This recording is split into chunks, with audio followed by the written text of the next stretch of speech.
Բարդ Տիրոջը եղբայրներ քույրեր, Աստված ձեզ էլ ավելի շատ օրհնի, շնորհակալ ենք Աստծուն ձեր բոլորի համար, շատ լավ, չնայած բոլոր եկելները շատ լավն են, բայց ինչի մասին, որ ուզում եմ խոսեմ, դրանում թող Տերը օգնի, չեմ պնդի, որ ձեր մեջ կարող այս պրոբլեմները լինել, բայց որ Սուրբ Գիրքը անդրադառնում է, որ բնորոշ են երիտասարդներին այս խնդիրները, եւ սա չի խոսում աշխարհիկ ամբարիշտ կյանքի մեջ ապրած երիտասարդներ, սա խոսում է, որ արդեն Աստծուն ճանաչած երիտասարդներ, բայց ունեն բնության հատկանիշներ, որոնք իրենց խանգարում են։ Շատ են դրանք, բայց ես 4 կետի պիտի անդրադառնամ, արագ կարող է չկարդամ բանավոր ասեմ, որտեղ եղբայրներն խոսք ունեն, բայց դրա ելքը երկի մեջ էր, հա, Սուրբ Հոգին պիտի օգնի, ինքը պատրաստ է օգնելու, որտեղ մեր բոլոր ելքերը, մեր բոլոր հաղթությունները, մեր բոլոր ազատագրումները իմ կյանքի, ձեր կյանքի, որ եղել են եւ հետո պիտի լինեն, հիմնված է Սուրբ Հոգու գործի վրա։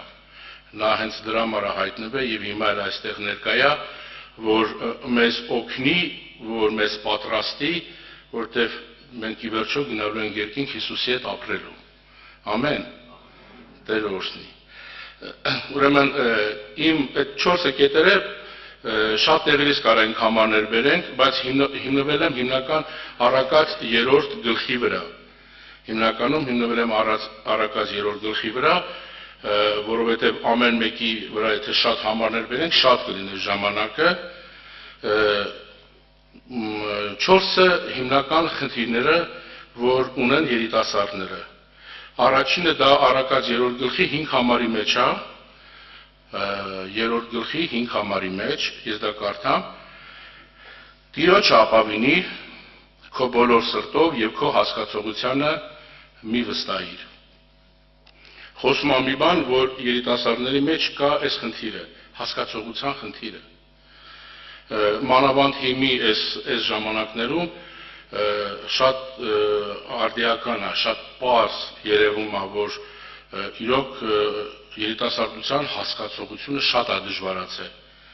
Ինչի, որտեղ իրանց հետ խոսալը, զրուցելը, խորհուրդ տալը, խրատալը շատ է բարդացել։ Երիտասարդությունը շատ է սկսել ապավինել եւ վստահել իր հասկացողությանը։ Ինչի, օրինակ, մեր ժամանակվա երիտասարդությունը այսպես էր, ստե շատերը կան, որ երիտասարդ են եղել տարիքի մեջ են մեծացել հավատքի մեջ, մենք ինչ որ մտածում էինք կամ ինչ որ որոշում էինք անեինք, չենք շտապում,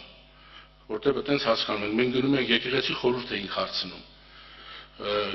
Իմ ծնողները հոգևոր չեն եղել, որ ես իմ ծնողներից հարցնեմ, ինքնաբերաբար իմ ծնողների խորհրդատուները եղել են եկեղեցին, եկեղեցու եղբայրությունը։ Ես որպես երիտասարդ գնացել եմ խորհուրդ եմ հարցրել եւ հաճախակի տեսել եմ, որ այն ինչ որ ես հասկանում եմ, այն ինչ որ ես մտածում եմ, փաստորեն դա պետք չի, դա ճիշտ չի։ Եվ շատ է օգնել խորհուրդն ու խրատը, որպեսզի հետ կանգնեմ իմ հասկացողություններից, որտեղ առաջի հայացքից թվացել է, որ ես ճիշտ եմ մտածում, դրա մեջ վտանգ չկա, դրա մեջ ոչ մի այդպես արտասովոր բան չկա, բայց երբ որ խորհրդակցել եմ եւ ինձ խորհուրդ են տվել եկեղեցու եղբայրությունը եւ եկեղեցին, ես այդ ժամանակ նոր եմ սկսել հասկանալ, որ այս իմ հասկացողությունը թեև անբարոյական չի, բարոյական է, բայց ճշմարտությունից չի եւ արդարության չի տանում։ Վերջինս մի օր ուրիշ տեղ է տանելու։ Ամեն ինչ սկսում է հասկացողությունից։ Մենք չենք խոսում աշխարհի հասկացողությունից, բայց երիտասարդը, ով հենց ամենամեծ սխալը երիտասարդի սա է, որ երիտասարդը սովորում է ապավինել իր հասկացողությանը։ Որտեղից է երևում այդ սխալի դրսևորումը։ Միգուցե այստեղ շատերի կամ ոմանց օգնի դա ստեղից, երբ որ երիտասարդը դադարում է խորհուրդ հարցնելուց եւ դադարում է խորհրդակցելուց։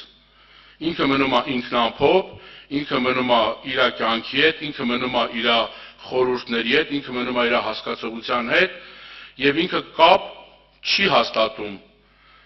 եկեղեցու հետ կամ եթե հոգևոր ծնողների հետ եւ ինքը մնում է իր հասկացողության հետ սխալը ըտեղից է սկսում եթե ինքը արդեն դա սխալ է երիտասարդների շատերը դա չեն հավատում բայց երբ որ այդ գծիկը գնում է եւ հետո մի օր ինքը տեսնում է որ իր բևեռը Քրիստոսի բևեռը չի եւ այդ հասկացողությունը իրան չի տարել սրբության այլ փորձության է տարել եւ այդ փորձությունը հենց հասկացողության պատճառով է շատ անգամ ոչ թե մենակ ուշ է լինում ու հետևանքները վատ են լինում բայց որպեսզի այդպես չլինի Սուրբ Գրքի մեջ ասում է երիտասարդին որ սովորիր ապավինել Աստծուն եւ խորհուրդը խրատն ընդունի եւ ամենակարևորը քո հասկացողությանը մի ապավենի, մի հավատա, մի վստահի որտեւ ինչքան էլ ուզում ես կրթված լինես, ինչքան էլ ուզում ես բանիմաց եղի, բայց քո հասկացողությունը անփորձ է, որտեւ ամեն ինչ որ անում դա անփորձ է։ Պետք է փորձառու մարդկանցից, իմաստուն մարդկանցից, հոգևոր մարդկանցից խորհուրդ հարցնել եւ խրատ առնել, որտեւ առակած 3-րդ գլուխը այսպես ասում, որդյակս իմ խրատը կամ իմ խորհուրդը մի անարգի, որտեւ նա քեզ համար եւ շարունակում է։ Հետո գալի հասնում ես խնդրին, հասկացողությանը։ Պետք է դրա վրա ուշադրություն դարձնել եւ պետք չի հավատալ եւ վստահել, որ իմ հասկացողությունը ինձ երբեք վնաս չի բերի եւ չի բերի։ Հենց այդտենց մտածեցի, արդեն վնասված ես, մարդը արդեն վնասված է։ Թե սա վերաբերում է բոլորին, նաեւ ինձ էլ է վերաբերվում, բայց ավելի բնորոշ է երիտասարդներին, որտեղ երիտասարդական կյանքի մեջ է, որ հասկացողությունը վնասները շատ են։ Երկրորդը 6 համարի մեջ է, եղբայրներ ջան, քույրեր ջան, ասում է քո բոլոր ճանապարհներում ճանաչի նրան եւ նա կուղղե քո ճանապարհները։ Երկրորդ բանը, որ օրինակ մենք եթե ինչ-որ մի բան ուզում էինք անեինք, ինքը էլի շատ զուգահեռ է հասկացողության հետ, բայց ինքը փուլարփուլ ավելի խորացնում է։ Օրինակ այն ժամանակ, երբ որ մենք մի բան ուզում էինք անեինք, մենք խորհուրդ էինք հարցնում, բայց այսօր շատ երիտասարդների կյանքից բռնած ուղուց, բռնած տեսիլքից ոչ մեկ տեղյակ չի։ Դա գալիս է վերևի խնդրից, տեղյակ չի։ Մարդ իր կյանքի նպատակը դնում է, նպատակ։ Ու ինքը մտածում է սա է, ինքը գնում է իր ճանապարհների մեջ։ Սուրգիկն ասում է, որ երիտասարդները այս խնդիրը ունեն։ Իրանք իրանց բոլոր ճանապարհների մեջ ազնիվ եւ անկեղծ չեն։ Մութ է իրանց կյանքը, իրանց բռնած ճանապարհը մութ է։ Ամեն ինչ պարզ չի։ Իհարկե վերջում այդ ճանապարհի վերջը երևում է ինչ է։ Բայց Սուրգիկն ասում է, որ երիտասարդը նաեւ այս խնդիրն ունի։ Ինքը իր ճանապարհի մեջ մութ է, ամեն ինչ չի բերում լույսի մեջ, ամեն ինչ չի բերում պարզության մեջ։ Շատ երիտասարդների կյանք հայտնի չի եւ հասկանալի չի։ Ինքը եւ իր ճանապարհը, ինքը եւ իր խորհուրդները։ Եվ նորից ստեղ տեսնում ենք, որ Արաքացի մեջ թե Սուրգիկի մեջ շատ եղել կան այդ համարները գրված, որ բոլոր իրանց ճանապարհներով գնաց երիտասարդները միշտ ոտները քարին են խփում։ Ով ուզում է լինի։ Ցավալի է, ես հանդիպել եմ երիտասարդների, որ իրանք հատուկ են մտածում իրանց մասին, իրանք մտածում են, իրանք եզակի երիտասարդներ են, յուրահատուկ երիտասարդներ են, որ իրանք շռադատված են եւ իրանց ճանապարհները չափված ու ձևված է։ Իրանք գիտեն ինչ անեն։ Եվ մեր կյանքի մեջ շատ առիթներ ա եղել, որ բախվել ենք այդ փաստի հետ, երբ որ երիտասարդին ասում ես, օրինակ Սուրգիկի մեջ ասում է, որ չար ընկերակցություն օրինակ մի արա։ Մի գնա այդ ընկերակցության ճանապարհի մեջ։ Նրանք ասում են, եղբայր ջան, դու ես ինչ ես ասում, խես չգիտեմ ում հետ եմ նստում հետնում։ Հա, իմ ընկերները չեն ապաշխարում, ես էդի փաստացի եմ ասում, որ ինձ հետ եղել է, խոսացել են։ Բայց իմ ընկերների շատերը շատ հավատացյալներից լավն են։ Չեն ծխում, չեն խմում, հա, ոչ մի բան չէ, մենք ուղղակի չի հավատում ինքը Աստծուն, ասենք հավատացյալ չի։ Խես չգիտեմ ում հետ ընկերություն անեմ։ Իմ ասեմ, եղբայր ջան, բայց իր սիրտը պատկանում է Հիսուսին։ Ասում է չէ, ասում եմ իր սիրտը պատկանում է երիտասարդական ցանկություններին։ Եթե մեկի սիրտը Քրիստոսին չի պատկանում, պատկանում է երիտասարդական ցանկություններին, պատկանում է հակառակորդ ուժին, պատկանում է իր եսին, պատկանում է իր երիտասարդական կմահաճ ամեն ինչին, այսինքն լյուբոյ ժամանակ իր սիրտը կարա, հա, կոպիտ ասած սպիտակ, ես մեկ ասեմ սև մեղքեր եւ սպիտակ մեղքեր, ինքը կարա հանգիստ քո սիրտը ծռի, որտեղ իր սիրտը Քրիստոսին չի պատկանում, իր խորհուրդներն չեն կարա Քրիստոսին լինեն։ Նշանակում դու իր հետ երբ որ ընկերակցում ես, իր խորհուրդները մի օր քո խորհուրդները կդառնան։ Հետո մի օր այդ խորհուրդները քեզ այնպես սևացնեն, որ դու չես իմանա, դա ոնց եղավ։ Հիմի դրա համար խնդիր ասա, երիտասարդը պետքա հավատա Աստծո ասածին,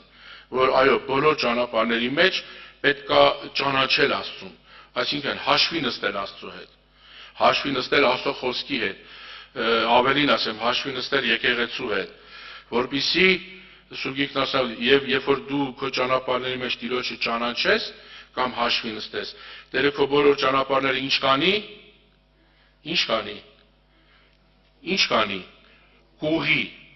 կուղի, այսինքն եթե խոսքը գնում է, որ Տիրոջը ապավինես քո ճանապարհները կուղի,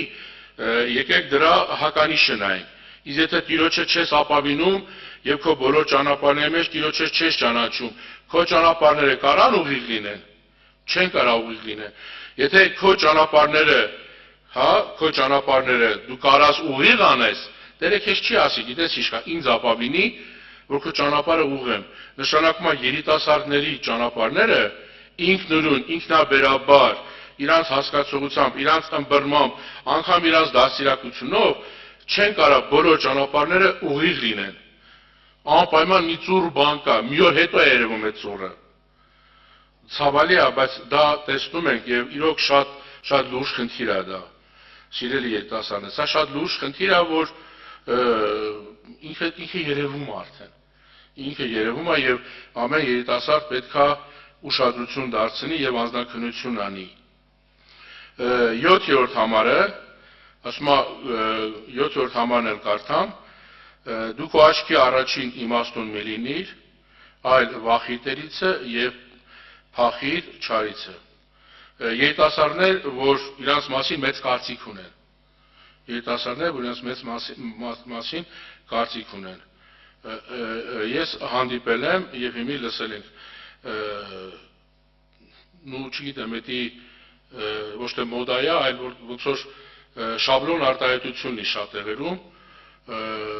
դու ինձ մի ասա, ես գիտեմ ինչ եմ անում։ Հա, դու ինձ մի ասա, ես գիտեմ ինչ եմ անում։ Դա եկեղեցուն են ասում, դա ծնողներին են ասում, դու մի ասա, ես գիտեմ ինչ եմ անում։ Կամ դու պիտի ինձ չասես, ես ինչ անեմ։ Կամ դու պիտի չասես, ես ինչ անեմ։ Նու ավելի արտահայտություն ասեմ, որ ավելի կիրառական է։ Ես ո երեխա չեմ։ Կամ ես ո թազա երեխա չեմ։ Ես 20 տարեկան եմ, ես 23 տարեկան եմ, ես 30 տարեկան եմ, ո թազա երեխա չեմ։ Հասկանում եք, հարցը երեխա լինելու մեջ չի։ Հարցը նրա մասին է, որ այդ արտահայտությունը եւ այդ կարծիքը, որ դրսեւորվում է, կարող է այդ երիտասարդը միամտաբար արտահայտվում, ոչ թե դիտավորը, որտեղ չի հասկանում, բայց արդեն կապված է իր իմաստության հետ։ Մենք այդ ճանապարհը, որ անցել ենք, հասկանում ենք, որ արդեն իմաստության խնդիր կա, արդեն փորձանքը կապված է իրանից։ Եթե ինքը տեն շարունակեց, այդ փորձանքի մեջ կընկնի, որտեղ ինքը մտածում է, որ իր արդեն այն հասակն է, որ պետք չէ իրան ասել։ Ինքը գիտի, ինքը իմաստուն է։ Ու եթե մեկին էլ օրինակ ես բերում, ասում է, գիտես ինչ կա, դու իր հետ ինձ մի համատի, ես իրա խելքին չեմ։ Ու պարզվում է, որ այո, իրա խելքին չէ, իրա խելքից ավելի վատ էր, որտեղ այն ինչ որ երիտասարդն է թույլ տալիս, պարզվում է ինքը իր կյանքի մեջ կարող ավելի վատը թույլ տա։ Որտեղ ինքը մտածում էր, թե բայց ստեղ խնդրեմը սա է, որ երիտասարդին խորհուրդ է տալի, որ դու այդքան վստահ մի ելի քո իմաստության վրա։ Դու կարող ես գրագետ ես, դու կարող ես կրթված ես, դու կարող ես դաստիարակություն ունես, դու կարող ես ինչ-որ իմաստության պաշարներ ունես, բայց սրբությունով ապրելու, ճանապարհի զգուշություն անելու համար դու դա չունես, ես էլ չունեմ։ Դա մեզ տրվում է, որ երգը երգեցինք եւ ես ասեցի, դա Սուրբ Հոգու պարգևն է, Սուրբ Հոգու շնորհքն է, Սուրբ Հոգու ձեռքի աշխատանքն է, որ մենք նրանով ենք սրբվում, զորանում, ազատագրվում եւ բժշկվում։ Մենք ուրիշ տարբերակ չունենք։ Մենք չենք կարա ոչ կրտնենք ու հիմնավորվենք մեր կյանքի փորձառության վրա, ոչ էլ կարող հիմնվենք կրթվենք մեր երիտասարդության վրա, ոչ էլ ոչ մի բանի վրա։ Իմ ու քո հիմքը իշխանը տարիքային մեծ ու փոքր լինի, իմ ու քո հիմքը եղել է եւ մնում է Քրիստոս ճշմարտությունը։ Եվ Սուրբ Գիրքը երիտասարդին սա խորհուրդ է տալի, սիրելի երիտասարդներ։ Եվ վերջինը 9 համարը, որ այս 3-ի բացակայությունից ծնվում է 4-րդ խնդրեմը, 4-րդ խնդրեմն է ծնվում 9 համարի մեջ է, պատվի Տիրոջը քո ստացվածքից եւ քո բոլոր բերքերի երախայրիներից։ Փառք Աստծո, մեր ժամանակ փող աշխատելը շատ դժվար էր, շատ, որտեղ աշխատանք չկար։ Ձեր ժամանակում համ կրթվելը շատ հեշտ, համ աշխատանք ճարելը, համ փող աշխատելը։ Ոնց էլի բոլոր երիտասարդների մեծ ամասնությունը, նու եթե չսխալվեմ 90%-ից ավելը աշխատում են։ Հիմի դական ինչ են աշխատում, բայց փող են, ազնական փողն են աշխատում։ Այսինքն ժամանակի շուտ է ժամանակին անկախանում են ինչ որտեղ ֆինանսով ծնողներից։ Բայց հետաքրքիր է, այս 3-ի բացակայությունից ծնվում է 4-րդ խնդրեմը։ Սա որն է, որ երիտասարդը տիրապետում է եւ կառավարում է իր ֆինանսը եւ իր ձեռք բերած ֆինանսի կառավարման մեջ ոչ Աստծո ընտանիքն է տեսնում, ոչ ողորմությունն է տեսնում, ոչ բարեգործությունն է տեսնում, ոչ էլ տասանորդն է տեսնում։ Որտեղից կարա մարդ իրան փորձի, երբ որ փող է ստացել, երբ որ փող ստանաս, կամ որ փող ստանալու ակնկալիք ունես, մտածի, ինչ է առաջինը միտքդ մտածում այդ փողի կիրառման համար, ինչ է մտածում։ Շոր առնեմ, պայուսակ առնեմ, կոշիկ առնեմ, չեմ ասում մի առեք, բայց շորեր ունես, կոշիկեր ունես, պայուսակեր ունես, ամեն ինչ ունես, բայց ամեն անգամ, երբ որ փողը գալիս է, Էթանք ես ինչ տեղը լավ ուտելիք կա, ուտենք իրար հետ։ Էթանք ես ինչ տեղես ինչ լավ բան անենք։ Ես չեմ ասում դա չի կարելի, ես ասում եմ, որ սահմանները երբ որ անցնում է, կոշիկն էլ է պետք, շորն էլ է պետք, ուտելն էլ է պետք, բայց առաջի բանը, որ երիտասարդը մտածում է, ինքը չի մտածում կարիքավոր, եկեղեցի, տասանորդ, ողորմություն, այսինքն 3 հատ կոշիկ ունես, կարաս 4-րդը չունենաս։ Բայց Սուրբ Գիրքը մեջ ասում է, եթե տեսնես մեկը որ կարիքի մեջ է, հա, տեսնես, հա, մի փակի ու մի ասա որ չկա։ Այսինքն տեսնես միգուցե մեկը քո ողորմության կարիքն ունի, բարեգործության, վերջը կա տասանորդ, կա գանձանակ, պարտադիր չի, բայց այդ ամենը խոսում են մարդու հավատքի, մարդու այս 3 խնդիրների լուծված թե չլուծված լինելու համար։ Օրինակ, եթե մարդը հասկացողության խնդիր ունի, ճանապարհի խնդիր ունի եւ իմաստության խնդիր ունի, ի վերջո ֆինանսի վիճակով դրսևորում է նաեւ այդ մարդու ով լինելը։ Ոչ մեկ ձեր փողի կարիքը չունի, թե ծնողները միգուցե ունեն եւ դուք պարտավոր եք ձեր ծնողներին, բայց երբևիցե որևէ մեկը կարող է չմտածի, այսքան տարի իմ ծնողը պահե հագցրել, կերցրել է ինձի, բայց այսօր իմ ծնողը ափսոսում է իր վրա ծախսի, բայց միգուցե իմ ծնողին պետքա դեղ, իմ ծնողին պետքա հանգստանալ, միգուցե ինչ-որ բան է պետք իմ ծնողի համար անեն, իմ ֆինանսով, թեկուզ ամենահասարակ բանն եմ ասում։ Կամ իմ ծնողը այսքան դրել է այս տան մեջ, կոտորվելով, առողջությունը փչացնելով, եմ ես իմ ծնողի շատ եմ առնում, ես ինչ անեմ, կուտակեմ, հավաքեմ կամ մենակ իմ համար, որտեղ ֆինանսով անկախացել եմ, Տերն ասում է պատվի Տիրոջը, այսինքն ֆինանսից, փողի ստացվածքից, երբ որ դու Հիսուսի անունով ծառայություն ես անում, դա կլինի եկեղեցու մեջ, կլինի եկեղեցուց դուրս, կլինի քո ընտանիքի մեջ, սա Աստծուն պատվել է։ Այսինքն դու պատվում ես, դու շնորհակալություն ես հայտնում այն ամենի համար, որ Աստված քեզ տվել է, դու շնորհակալություն ես հայտնում։ Եվ ամենակարևորը, ասում է, այդ պատիվը պիտի լինի երախայրից, այսինքն ամենաառաջինը պիտի լինի։ Այսինքն եթե կա ֆինանս, առաջինը հոգևոր մարդ է, որ Տիրոջն ապավին է, ոչ Տիրոջն է հուսացել, հավատացել Աստծո ճշմարտությանը, նա միտքը առաջինը պիտի մտածի, այս ֆինանսը ինչքանով կարա կապի Հիսուսի անունի հետ։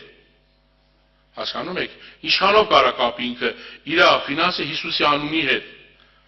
Եվ յա մարդ եթե այդպես հավատում ընդունում է, Տերն էլ տալիս է իմաստություն եւ առաջնորդություն։ Հասկանում եք, սա շատ կարևոր է։ Սա զորովից չի, սա ստիպողական չի,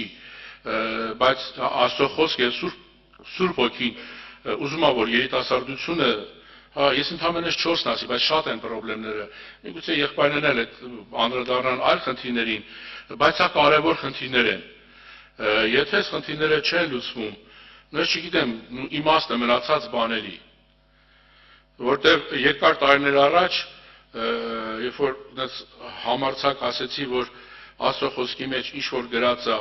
մեզ երիտասարդներիս խրատի, դասիրակության, օգուտի համար է, մի երիտասարդ եղբայր համարձակվեց, ասեց, դե որ տենց է իմ ինձ եղբայր ասա, ինչ կապ ունի, որ Պողոս Առաքյալը ասեց, որ վերադառնաս, իմ վերարկուն, որ ես ինչ տեղն եմ թողել, հետդ բեր։ Ասեց, այդ ինչ կապ ունի մեզ երիտասարդներիս հետ։ Աս եղբայր ջան, որ քո նման իման երիտասարդը հասկանա, որ Պողոս Առաքյալի պես աշխատող, փող ունեցող եւ հարգված Առաքյալ լինելով, մի վերարկուի հույսով էր ապրում, ոչ թե Գարձիրովում 10 հատ վերարկու էր կախե, 11-րդի համար էլ մտածում էր։ Ոչ թե ամեն սումքի հետ կոշիկ էր առնում, ամեն կոշիկի հետ պայուսակ էր առնում։ Ամեն այսինչի հետ այնիշներ առնում, ու միշտ հարմարացնում, ու միշտ անկուշտ էր, կամ ոչ թե երկու անգամ հարսանիքին ես շորով եղել ես, երրորդ անգամ ամաչում ես, կամ ոչ թե մի տարի շորակել ես, ասում ես ամոթ է, մի տարի հագել եմ, ինչ կմտածեն, օրինակ, եթե մի տարի հագնես, դա հրաշք է, բայց ասում եմ, այս ինձ ետ է դասիրակում, որ ես հասկանամ Պողոս Առաքյալը, Հռոմի քաղաքացի էր, երբ որ ծնվել էր, Հռոմի քաղաքացու պասպորտ ուներ, նույնը ոնց որ հենց չծնված ծնվում ես, Ամերիկայի պասպորտ ունես, այսինքն ծնողները ունևոր են եղել, վերջը ինքը լավ մասնագիտություն է ունեցել, վրանագործ, լավ փող առել, որտեղ գրված է, իմ աշխատանքով ամի հոգսեն եմ օգում, համ եկեղեցու, բայց այդ մարդը մի վերարկուով էր ապրում, որտեղ ինքը այդ մի վերարկուով էր Աստծուն ծառայում, փառք Աստծու,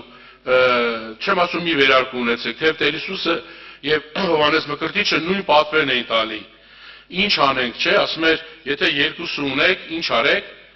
տվեք նրան, ով չունի, երկուսը ունեցեք, 3 ունեցեք, լավ 4 ունեցեք, բայց 5-6 մի ունեցեք, 7-8 մի ունեցեք, սովորեք 4-ով բավարարվել, սովորեք 3-ով բավարարվել, վերջը, բայց բավարարվել,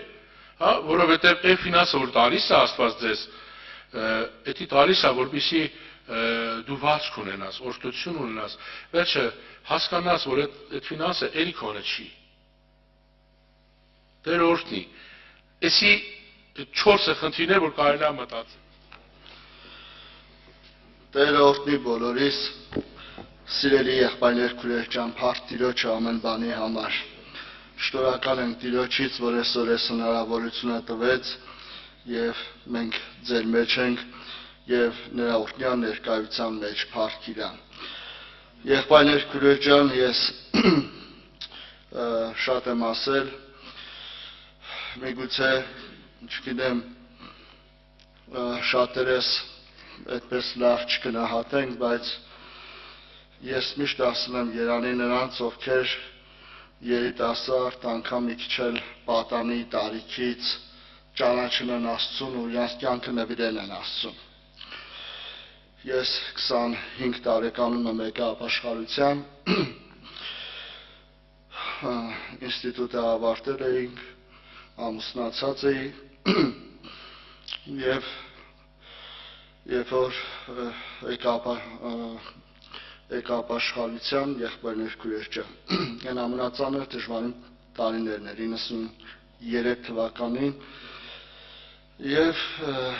այդ ժամանակ շատ տենց մեծ հնարավորություններ չկար, բայց այդ դժվարությունների մեջ ես հիշում եմ, թե մենք ինչքան ուրախ էինք։ Լամպի լույսի տակ մենք իրիկունները հավաքում ենք, իհարկե ես կարծում եմ այստեղ նույնն է եղել, եղբայրները վկայած կլինեն, եւ այդ ժամանակ կամ մենք երգում էինք, կամ մենք Աստծո խոսք էինք խոսում, կամ էլ ծրագրում էինք, որ հոգևոր ինչ կարող ենք անել, ծերերին այցելել, գնալ հիվանդներին, վերջը ինչ-որ այցելություններ անել, եւ ես հիշում եմ, որ այն ժամանակ մեր միտքը մենակ աշխատում էր հոգևոր բաների վրա, եւ ինչքան ուրախ էինք, եւ երբ որ 25 տարեկանում եկա, հիշեցի 9 տարեկանում մի հատ չգիտեմ, երազ չէր, բայց չեմ հասկանում ինչ էր այդ ժամանակ, քունես չէր տանում։ Ու տեսա, որ մեկը սպիտակ հանդերձով ներս մտավ, ասեց քունես չի տանում, ասեցի չէ, ասես կուզես քեզ որոշ բաներ ցույց տամ։ Ասեցի կուզեմ, ու չեմ իմանում, մտքով եմ հիմա գնացել, թե ոնց եմ գնացել։ Տարավ ցույց տվեց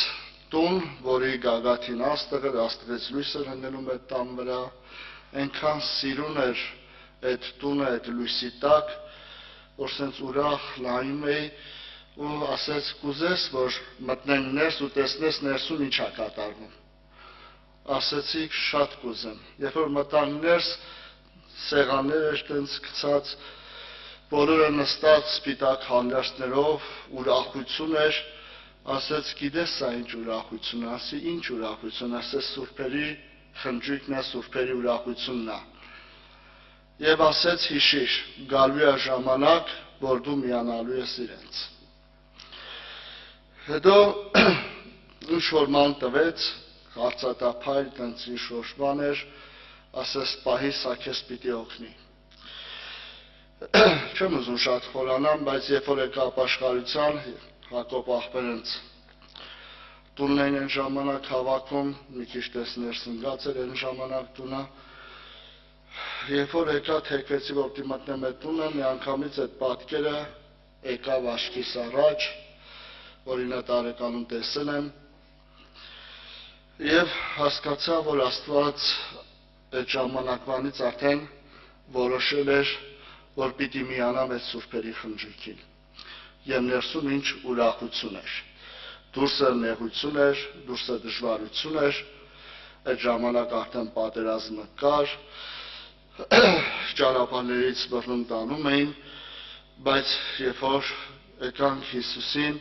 տեսա, որ այդ ժողովուրդը ինչքան ուրախ է եղբայրներ քույրեր։ Եվ այդ ժամանակվանից տենց որոշեցի, որ սենց ուրախություն ես չեմ տեսել։ Ինստիտուտում ուսանող տարիքումս չեմ ունեցել, դպրոցական տարիքում եմ մանկության ժամանակ, վերջը ներսի այդ ուրախությունը հասկացա Երանի նրան, ովքեր երիտասարդ տարիքում եւ ավելի փոքր կնվիրվի Աստծուն եւ կճանաչի Աստծուն, եղբայրներ քույրեր ջան։ Գիտեք Հովլանը մի հետաքրքիր աղոթք անում Ձգանփորից։ Դա Հովլանի երկրորդ գլխի մեջ ագրված, Հովլան մարգարեության, ասմափուճ ունայնություններին նայողները իրենց հասանելիք ողորմությունից զրկվեցան կամ թողեցին։ Երիտասարդ տարիքում այնքան փուճ ունայնություններ կա, այսօր աշխարհը այնքան փուճ ունայնություններ կա։ Հիշում եմ այդ ժամանակ, որ գալիս էինք պաշտամունքի,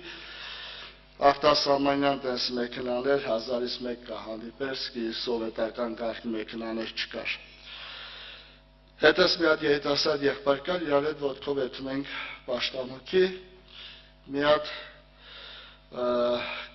կանաչս ոչ թե կանաչ, այլ ինչ են ասում, մարգարիտ չեմ, զմրուխ ծագույն, հա, մի հատ Mercedes ընց մաքրուր անցավ, հիմա ես եթվեմ տնամ ես եղբայրը, չկա, խոսում եմ կողքդ, նայում տեղում կողքս չի, տնամ սենց թեքվել է նայում ես ավտոյի հետևից, հետո տեսա, որ ես իրան եմ նայում, մեկը սենց արեց, ես ինչ սիրուն ունայնություն էր, Հիմա այնքան սիրուն ունայնություններ կա, ժողովուրդ ջան, երիտասարդների համար։ Եվ ցավոք սրտի շատ երիտասարդներ այդ ունայնությունների հետևից գնալով իրենց հասանելիք մեծ ողորմությունից զրկվում են։ Ես եղել եմ երիտասարդների հետ, երբ որ զրուցում եմ, ասում եմ օրինակ կյանքում ինչ ես մտածում, ինչի ես ուզում հասնես։ Օրինակ մտածի, լավ, աշխատեցիր, կարիերա ստեղծիր, գումար ունեցար, ինչ-որ բաների հասար, օրինակ ամենաշատը ինչի պիտի հասնես։ Ինչ էլ որ հասնես, ինչ էլ որ ձեռք բերես, մեկը Աստծո տվածից ավելին չես ունենալու։ Հնարավոր չի, որ դու կարողանաս ձեր բերես ավելին, քան որ Աստված քեզ շնորհել է։ Սկսած կյանքից վերջացրած Աստծո բոլոր պարգևներից։ Եվ ինչքան էլ քեզ ուզում է հավատարիմ մարդ ճարես, մեկը ավելի հավատարիմ չես գտնում, քան որ Հիսուսն է քեզ համար, եղբայրներ, քույրեր։ Եվ ես երանի, որ մենք սա երիտասարդ տարիքում սա հասկանանք, երբ փորձենք ավելի արմատանալ նվիրվենք Տեր Հիսուսին, եղբայրներ, քույրեր, եւ մտածենք մեր հավատքի, մեր հոգեվոր կյանքի վրայով։ Ես եղել ասում եմ, գիտես, շատ հրեշտակներ սա ինձ բացվել է, շատ հրեշտակներ շատ կուզենային ունենային մեր կարգավիճակը, բայց իրանք չունեն։ Ցավոք սրտի մենք ունենալով այդ կարգավիճակը մենք մատների արանքով ենք նայում եւ անտարբեր ենք։ Ոչ մի հրեշտակին Աստված իրան որդի չի կարգել, ոչ մի հրեշտակ Աստծո բնության հետ հաղորդ չի։ Աստծո բնությանը հաղորդը Աստծո որդիները։ Նրանք ում մեջ որ բնակված է Աստծո հոգին, եղբայրներ, հրեշտակները ծառաներ, հրեշտակները Աստծո հրամաններ կատարողներ են, Աստծո փառքը կարող է տեսնեն, բայց փառքին մասնակցեն կամ այդ փառքը հանգչի, կամ այդ բնությունը իրաց մեջ բնակվի, ոչ մի հրեշտակի տրված չի, եւ ինձ ու քեզ տրված է լինել Աստվածային ընտանիքի անդամ։ Եվ մտնել այդ միության մեջ, ոչ թե հրեշտակների միություն ու նրանց ցանկացած միություն քանդվելու ենթակա է, անգամ հրեշտակային միությունը քանդվեց, կամ մեկ միություն, որը չի քանդվում, նա քանդման ենթակա չի, դա երրորդությունն է եւ Աստված որոշեց ինձ ու քեզ այդ միության մեջ մասնակից դարձնել։ Եւ երբ որ մենք սա մեզի սա խորապես բացվի, ես կարծում եմ մենք կհասկանանք, որ երկիրը կամ աշխարհի բոլոր առաջարկածները միասին վերցրած Աստծո առաջարկածի հետ համեմատած մի կաթիլը չարժի։ Որտեղ ինչ որ աշխարհը տալիս է ժամանակավոր է եւ ինչ որ աշխարհը տալիս է դա շատ շուտ նաեւ ձերքից գնալու է, բայց ինչ որ Աստված է տալիս դա մնալու է, եղբայրներ, քույրեր։ Տերը թող մեզ օրհնի, Աստված մեզ զորացնի, որ մենք սա կարողանանք հասկանանք եւ նվիրվենք առավել Աստծուն, եղբայրներ, քույրեր ջան։ Ես ուզում եմ հայտնությունից վերջին գլխից 11 համարը կարդալ։ Հայտնության 22:11-ում գրված է երկու մտերմության մասին, երկու տեսակ մտերմությունների մասին, կամ երկու տեսակ միաբանության, կամ երկու տեսակ ընկերության մասին։ Մի ոնց կարող ենք հասկանալ, եղբայրներ, եւ սա խոսում է եկեղեցու մեջ։ Սա չի խոսում դրսի մասին, կամ մի մասը դրսի մասին, մի մասը եկեղեցու մասին։ Սա խոսում է եկեղեցու մեջ։ Եվ առավել կուզենամ, որ երիտասարդությունը սրանում հասկանա թե եւ որոշի թե ինքը որ միության մեջ է կամ ինքը որ միության մեջ ուզում մասնակից լինի։ 11 համարում գրված է. անիրավություն գործողը թողել անիրավանա եւ կեղտոտը թողել կեղտոտվի եւ արդարը թողել արդարանա եւ սուրբը թողել սրբվի։ Երկու ընկերություն ասեմ, միաբանություն ասեմ, ամեն դեպքում կա երկու էս ճյուղը, երկուսն էլ եկեղեցու մեջ։ Մի ճյուղը նրանք են, ովքեր սիրում են, գնում են անիրավության հետևից, մյուս ճյուղը սիրում է սրբությունը, արդարությունը եւ գնում է դրա հետևից։ Եվ երկուսն էլ կատարվելու է եկեղեցու մեջ։ Հիմա եղբայրներ, քույրեր ջան, բնական է, որ երևի որ ցանկացած մեկից հարցնենք, ասենք, որ դու որ ընկերության կամ որ միության մեջ կուզենաս լինես, ես վստահ եմ, բոլորս էլ ասելու ենք, որ կուզենանք սրբության կողմնակից լինենք կամ այս ընկերության մեջ լինենք։ Բայց ես կարծում եմ, որ Աստված մեր լեզվին չի նայում, մեր խոսքին չի նայում, այլ Աստված գիտի մեր ծածուկ քայլերը, մեր մտածմունքները եւ մեր սրտի բոլոր խորհուրդները։ Եվ Աստված տեսնում է, որ դու որ խորհուրդով ես ուզում գնաս։ Այս երկու միությունները իրար հետ միաբանվել չեն կարող։ Մաքուր սիրտը կեղտոտ սրտի հետ չի կարող միաբանվի։ Արդարը անարդարի հետ չի կարող միաբանվի։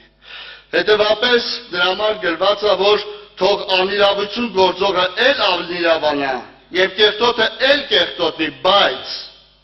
արդարը թող էլ ավելի, ասենք, արդարնա եւ սուրբը թող էլ ավելի սրբվի։ Եվ այս երկուսի քայլերը ամեն քայլը սկսում է իրարից հեռանալ։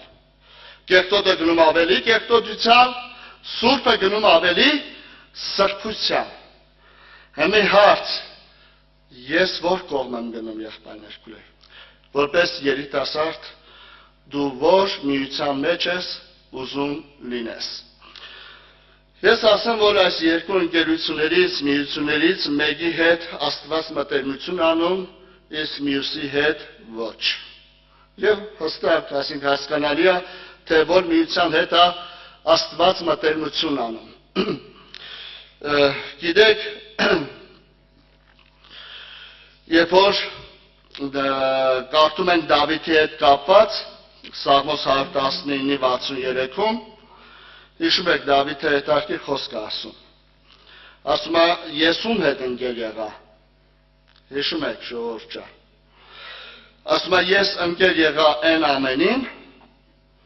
որ վախենում են քեզանից եւ քո պատվիրանները պահում են։ Հիմա Դավիթը իր ներսում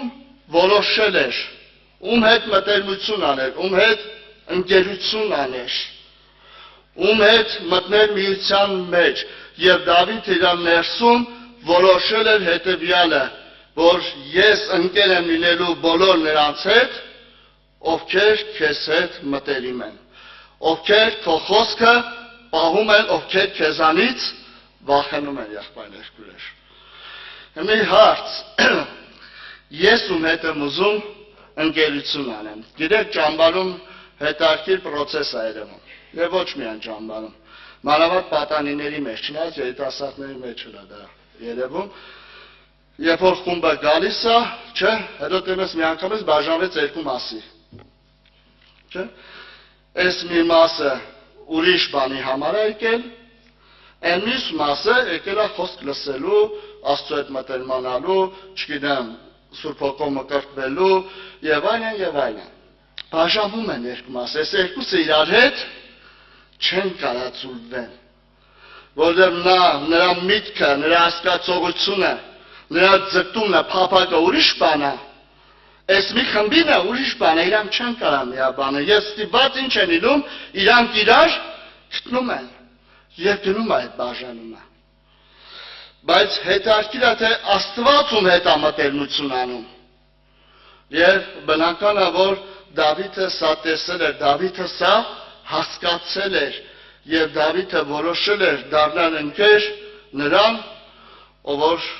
Աստծուց վախենում եւ նրա պատվիրանները պահում են, եղբայրներ քույրեր։ Հիմա ես մտածում եմ, որպես երիտասարդներ մենք այդ ընտրության առաջ կանգնած են, եղբայրներ քույրեր ջան։ Գիտեք, կներեք,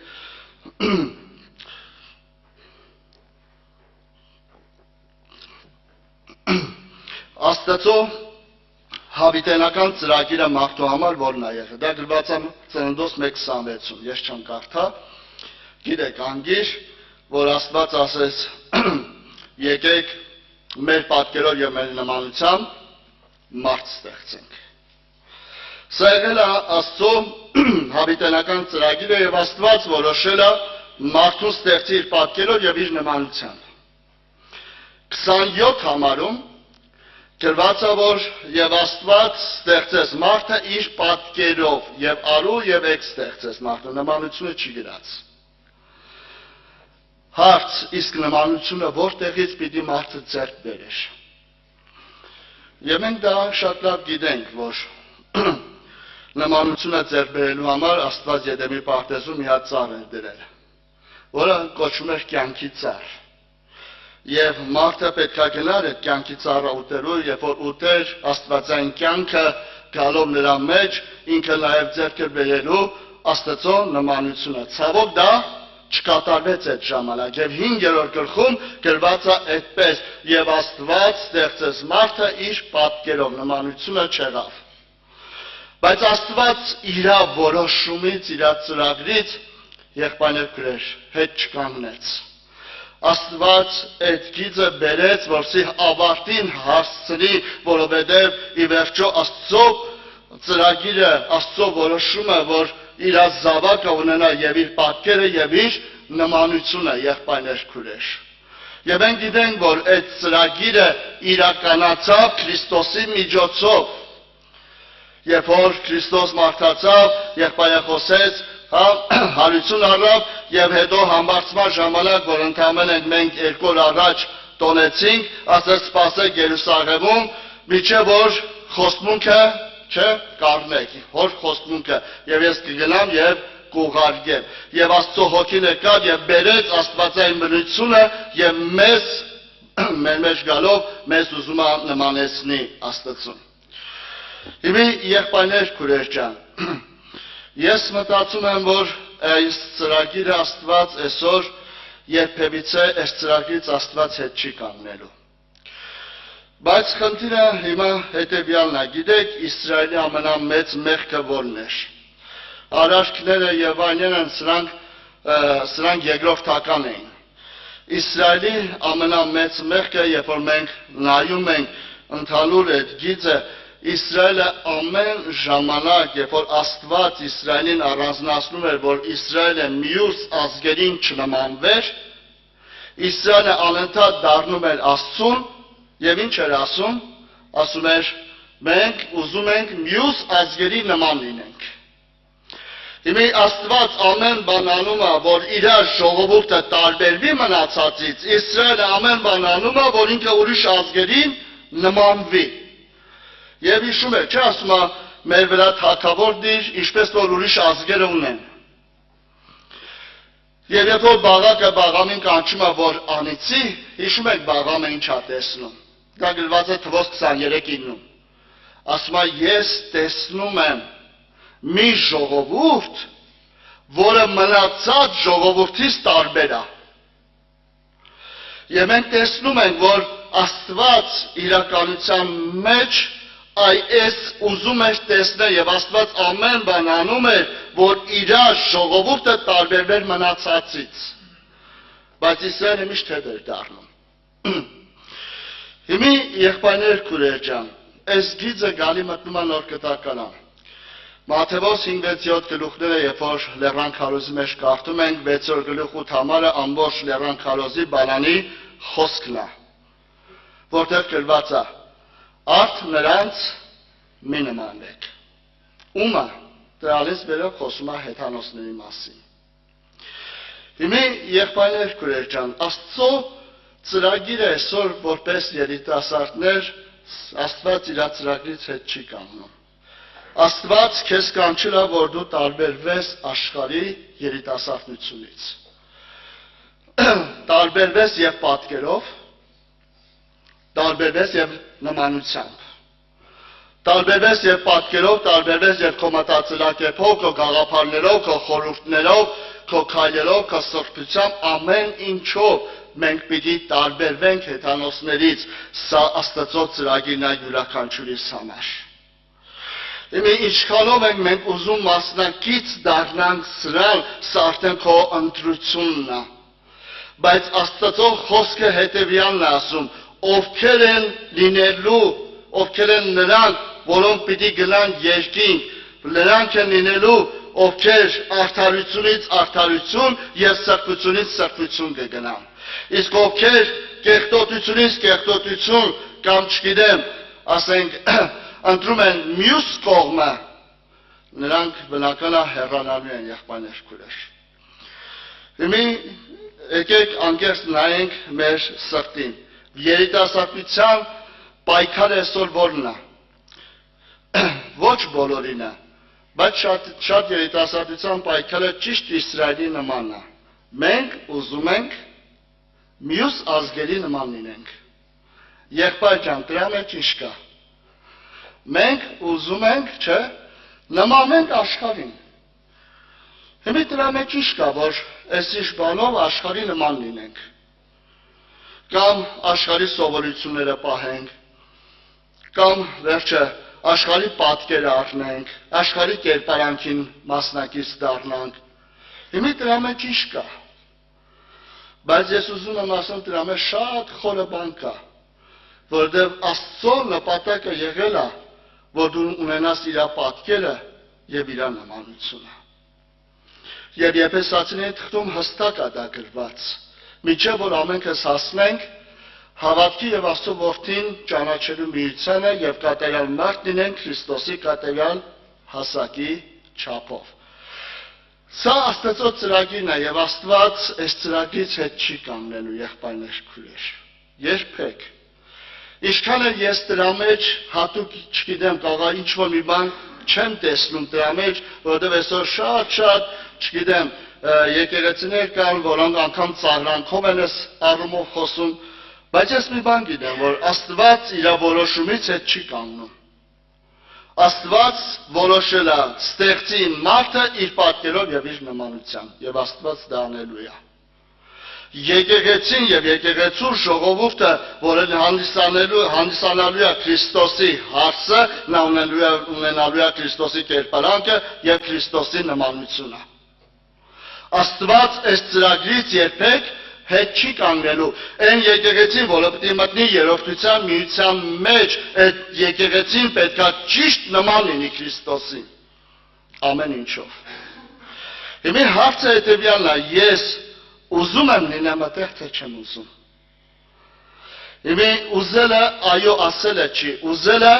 կյանքի փոփոխությունով է, եղբայրներ քույրեր։ Այս աշխարհից հրաժարվելով է ուզելը։ Ուզելը նրանով է, որ ես հասկանում եմ, որ վերջը մտածում եմ եւ ընդունում եմ, որ այս աշխարհի ոչ մի բանը Աստված չի ընդունում։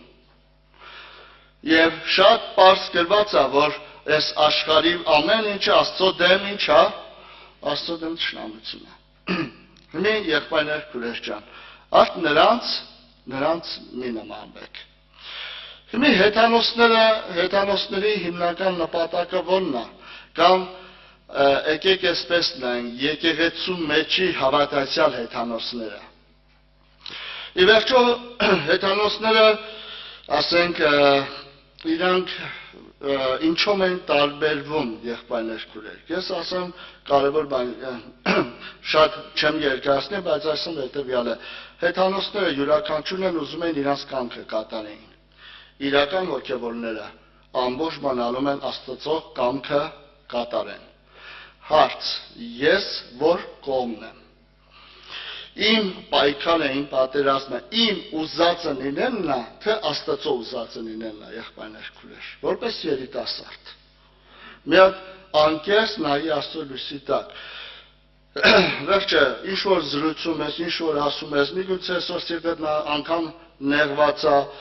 չգիտեմ, ինչ որ բանից վշտացած ես եւ այլն։ Հիմա խնդիրը ինչու՞մն է, ինչի է ներսդ նեղված, ինչի, որովհետեւ ուզում ես քո ուզածը լինի, թե ուզում ես Աստծո ուզածը լինի։ Եվ մի կարևոր բան ասեմ, եղբայրներ քույրեր ջան, որ երբ որ մարդը պայքարում է իր ուզածը լինի, սա հեթանոսություն է։ Որովհետեւ սրանք հեթանոսներն են այսպես անում։ Առաջին Թեսաղոնիկեցիս 4:3-ից 5 համարներում ասում է, որովհետև սա է Աստծո կամքը ձեր սրբությունը։ Եթե մի բան սրբություն չի,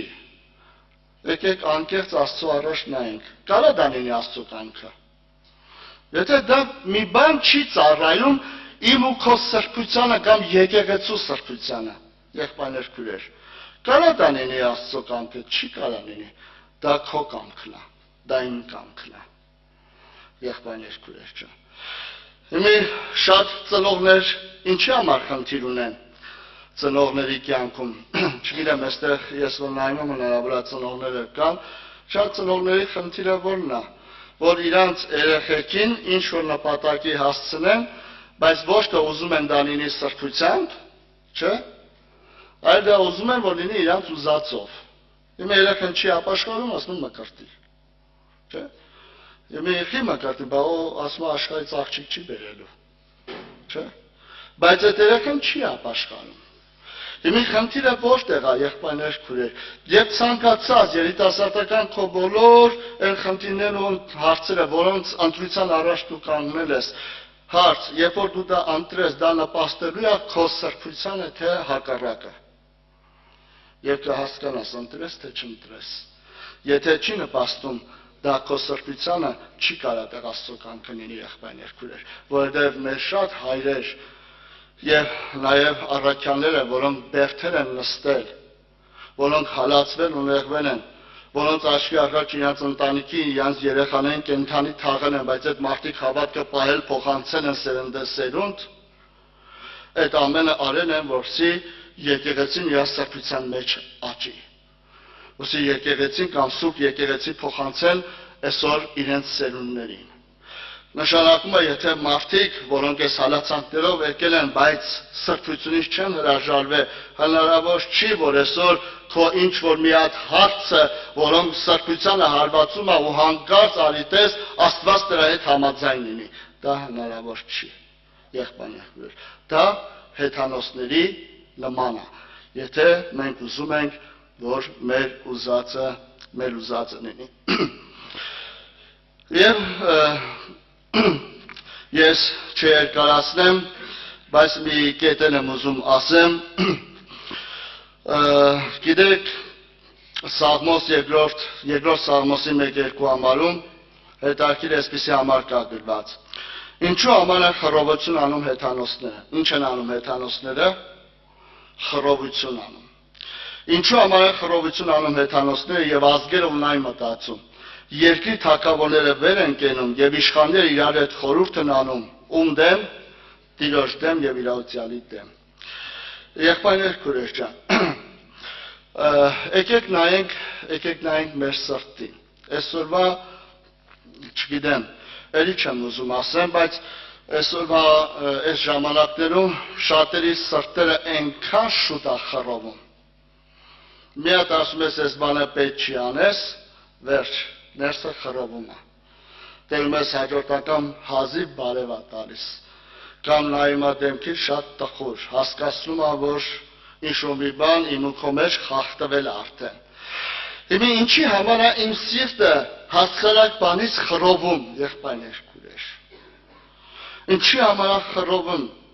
Եվ պարզ գրված է, այդ խռովությունը դա որտեղից է գալիս, դա հեթանոսությունից է գալիս։ Ինչի համար են խռովություն անում հեթանոսները Տիրոջ դեմ եւ իր օծյալի դեմ։ Ինչու համար է իմ ներսս խռովում, երբ որ ավետանի ճշմարտությունը դնում են իմ դեմը, փոխանակ ես շտկվեմ, բայց իմ սիրտս ինչ անում, խռովում է, եղբայրներ, քույրեր։ Գաղատացիների եկեղեցու մեջ միած սարսափելի բաներ կատարվել, եղբայրներ, քույրեր, եւ ինչպես էին հասել այդ հաջողությանը։ Գաղատացի եկեղեցին, որը Քրիստոսի շնորհքից ընկել է եւ Քրիստոսից խափանվել էր, այդ ամբողջ մի եկեղեցի գնացել էր եւ վնասվել էր, որտեղից էր եկել։ Եվ Գաղատացիների առաջին գլխի 6-ից 7 համարներում ոգելված է ասում է, որ ուրիշը չկա, այսինքն սա խոսում է ավետարանի մասին, որ ուրիշը չկա, միայն թե կան ոմանք, որ ձեզ խռովեցնում են եւ կամենում են Քրիստոսի ավետարանը ինչ անել, փոխել։ Եվ նայեք խռովելու վտանգը որտեղ է, երբ որ ներսդ սկսում է հաճախակի խռովել, վտանգը որտեղ է, խռոված սրտի մեջ հեշտ է փոխել Քրիստոսի ավետարանը։ Եվ ցավոք սրտի երիտասարդներ, որոնք իրենց ներսում, ունեն այդ խռովությունը, հեշտ ենթարկվում են ուրեմն այս փոփոխության։ Եվ այնքան կա, եղբայրներ, քույրեր, օրինակ ես վերջերս եղավ տենց հարց քուրիկներից մեկին, վերջը ասեց, ես ուզում եմ, որ այս ինչ բանը այսպես լինի, ասենք այդպես չի կարա լինի։ Ասեց ինչի համար, եղել է պահել, որ տենց են արել որոշները, ասում ենք, եթե տենց են արել, սխալ են արել, տենց չի կարա լինի։ Հենց հերթը ասում հասավ ինձ, արդեն տենց չի կարա լինի։ Ու խռովեց, հետո հետագան ավելի վատ բաներ տեղ ունեցավ։ Հիմի խնդիրը ինչումն է, եղբայրներ քուրեր։ Խնդիրը նրանում է, որ ներսս ինչա, միանգամից պատրաստ է խռովելու, իսկ խռոված սրտի մեջ հեշտ է փոխվում Քրիստոսի ավետարանը։ Ճշմարտությունը հեշտ է փոխում, դրա բան ինչ ասում, ով ձեզ կախարդեց կամ հրապուրեց, որ շուտով Քրիստոսի ավետարանից դառնաք մի ուրիշ ավետարան, որ ուրիշը չկա, եղբայրներ քուրեր, չկա ուրիշը, բայց ամբողջ խնդիրը նրանում է, որ այսօր այդ հեթանոսական այդ վիճակը իմ սրտի մեջ պահելով, իմ սիրտս հաճախակի ենթարկվում է տարբեր տեսակի խռովություններից։ Երիտասարդ, որը ծնողի հետ հաճախակի խռովության մեջ է։ Մենք ունենք այդպես երիտասարդներ, որ ծնողի հետ միշտ կռվում է, ծնողի հետ խռով է եւ այլն։ Եվ բնական է, սրա հետ խռով է, նրա հետ խռով է, եղբայրներ քուրեր։ Սա որտեղից է գալիս։ Սա հեթանոսությունից է գալիս։ Եվ եկեղեցու մեջ այս հեթանոսական պահը ուրեմն նստած է որոշներից մեջ։ Եվ հարց է տալիս, ինչու են խռովություն անում հեթանոսները Տիրոջ դեմ եւ նրա օծյալի դեմ։ Հետևաբար եղբայրներ քուրեր ջան, շատ կարևոր է։ Ես վստահ եմ, նրանք ովքեր իրապես հավատում ու վստահում են Աստծուն, իրենք գիտեն, որ ցանկացած հարց կա լուծելու տարբերակ։ Եվ քո Աստվածը կենդանի է, որ ամեն հարց լուծի։ Եթե իրականում ուզում ես, որ քո հարցը լուծվի իրականքի համեմատ։ Գիտեք, այնքան կա, որ երիտասարդը ուզում է իր ուզած ձևով լուծվի, բայց Աստված դեմ է լինում իրան։ Եվ Աստված քանդում է,